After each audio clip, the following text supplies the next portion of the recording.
لله رب العالمين الرحمن الرحيم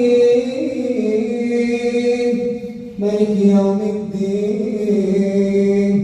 إياك نعبد وإياك نستعين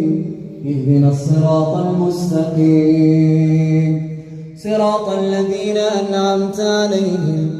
غير المغضوب عليهم ولا الضالين.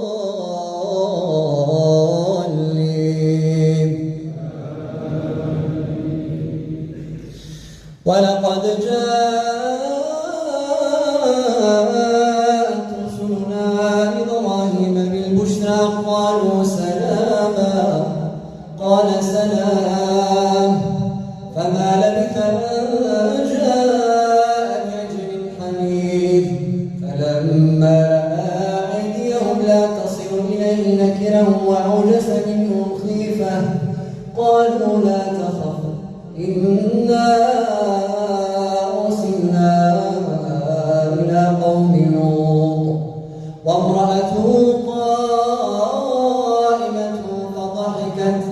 فبشرناها بإسماعيل